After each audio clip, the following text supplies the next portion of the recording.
자, 여러분 안녕하세요. B급 기자입니다. 오늘 퇴근하고 좀 피곤한데 카메라를 좀 켰습니다. 저의 거취에 대해서 좀 설명을 드리려고 카메라를 켰어요.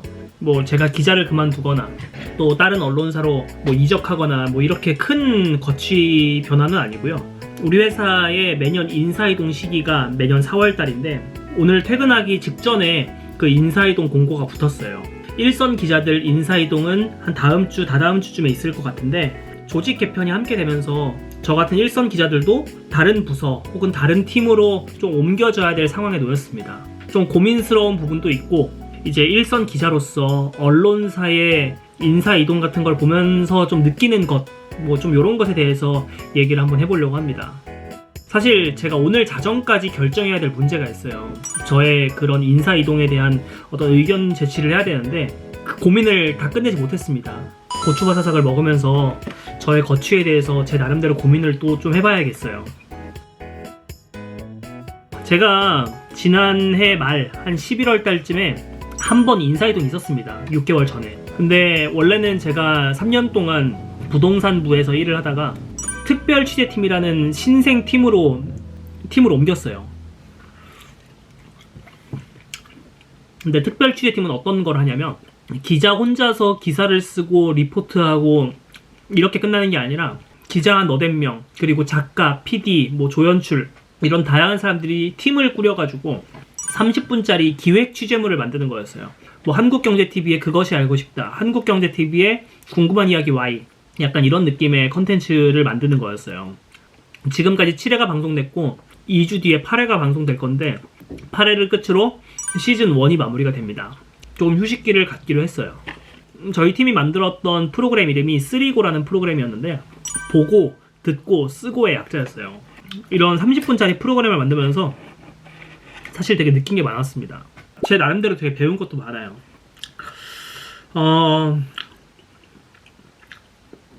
뭘 배웠지? 딱히 배운 게 없는 것 같기도 하고 2분짜리 15개를 만드는 거랑 5분짜리 6개를 만드는 거랑 30분짜리 하나를 만드는 거는 정말 다르다는 거였어요.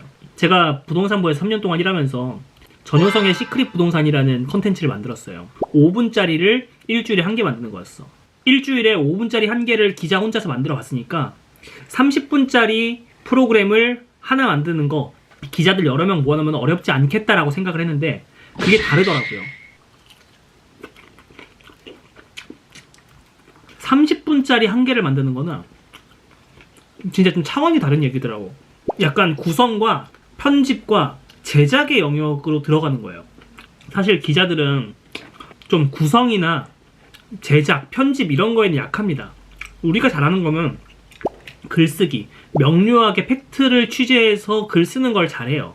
근데 30분짜리는 글쓰기보다 어떻게 하면 30분짜리에 들어갈 영상을 확보할 수 있을까? 시청자들이 처음 시작부터 끝까지 머물러서 보게 하려면 어떤 몰입감 있는 영상을 만들어야 되는데 그거는 기자들이 할 수 있는 영역이 아니다. 좀 이런 거를 느꼈고요.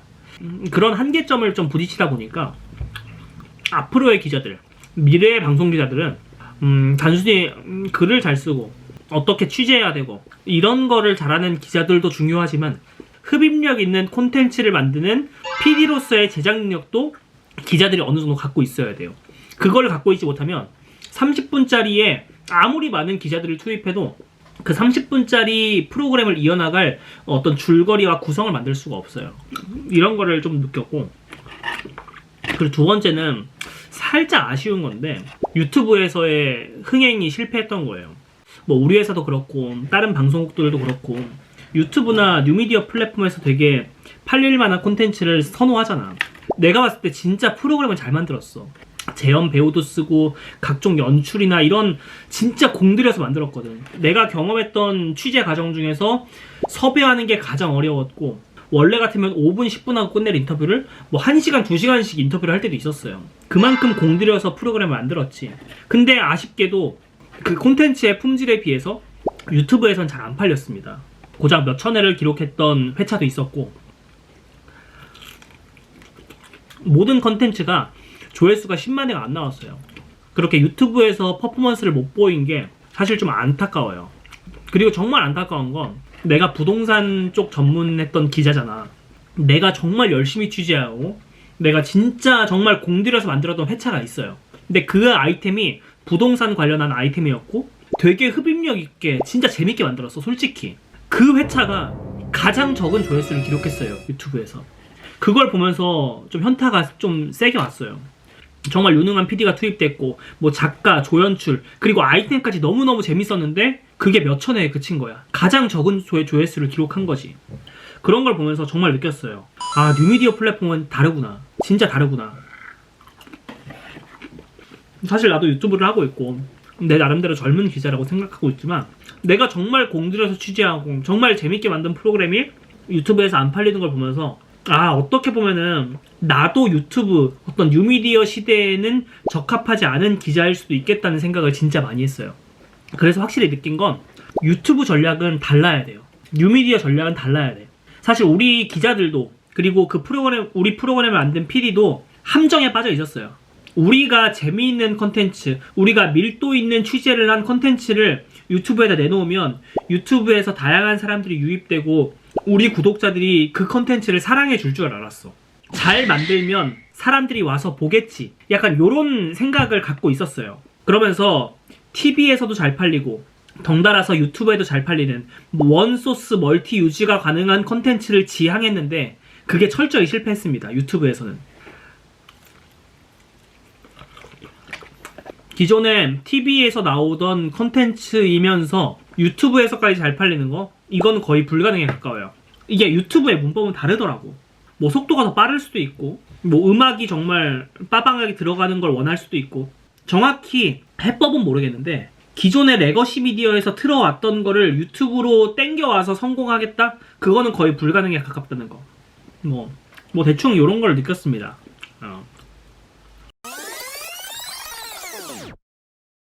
시즌 1이 끝나면서 취재 부서로 기존의 뭐 부동산부든 경제부든 증권부든 이런 경제 현안 취재 부서로 다시 돌아가야 되는데 이제 어느 부서로 돌아갈지가 고민이에요.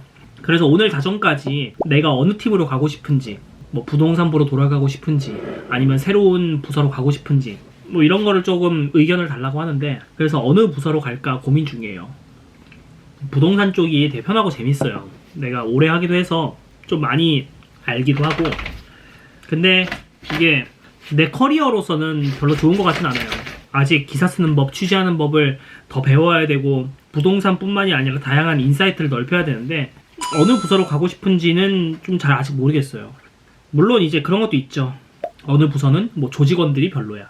혹은 또 어느 부서로 가고 싶은데 뭐 부장이 되게 빡센 부장이야. 약간 뭐 이런 것도 솔직히 고민이 안 되는 건 아니에요. 왜냐면 같이 일해야 되니까. 그리고 내가 언론사의 인사이동에 대해서 조금 오늘 느낀 점이 있었다고 했잖아요. 근데 이거는 꼭 언론사의 인사이동이라기보다는 이게 사회생활 하다 보면은 그런 게 있어요. 나야 뭐 아직 저연차 기자기 때문에 승진이나 관리직으로 올라가거나 내가 요런 게 아직 해당 사항은 없는데 점점 나이가 들고 이제 이렇게 시야가 넓어지면서 승진이 되고 누구는 승진해서 떨어지고 약간 이런 걸 보면서 나 마음 한켠으로 되게 짠한 게 많더라고요.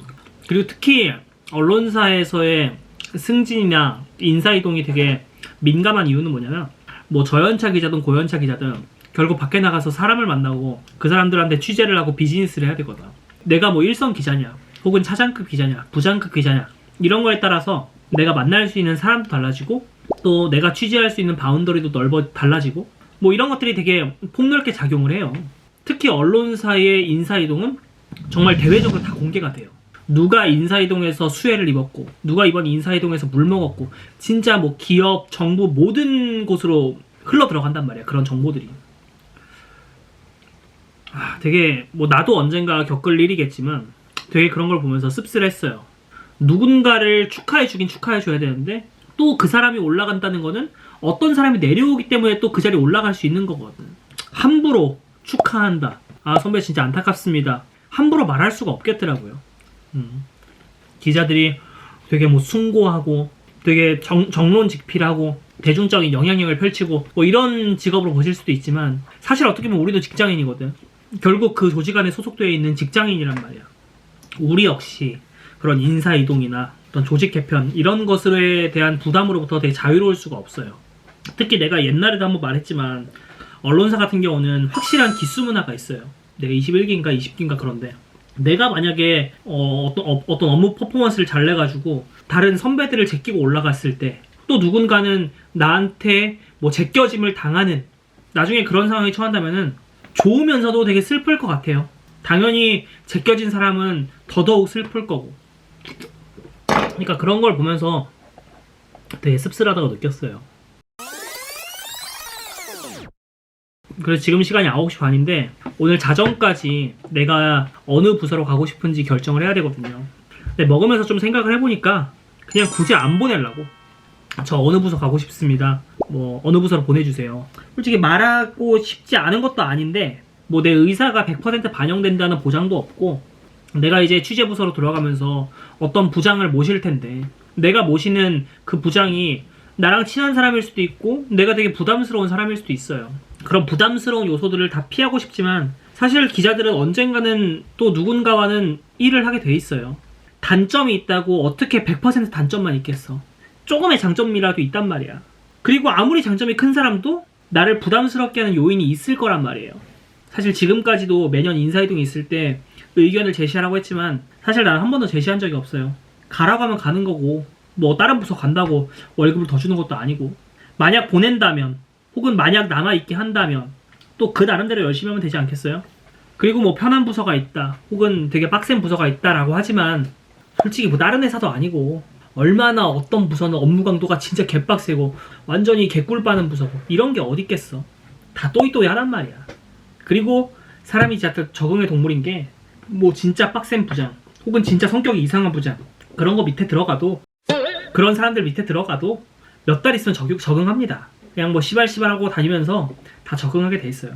오늘 자정까지 나의 인사이동에 대한 거취를 표명할 수 있는데 굳이 보내지 않으려고요. 네. 다시 부동산 쪽을 맡게 하든 뭐 다른 새로운 쪽을 취재를 시키든 뭐 알아서 잘 보내겠지.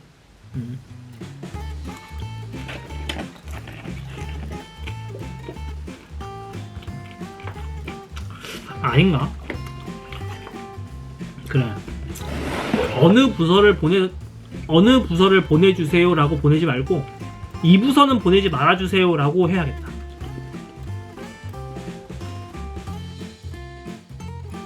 앞으로도 저의 기자 생활을 응원하신다면 구독과 좋아요 부탁드립니다. 굽네 치킨 먹고 싶어? 이건 안 돼. 네 거 간식 줄게.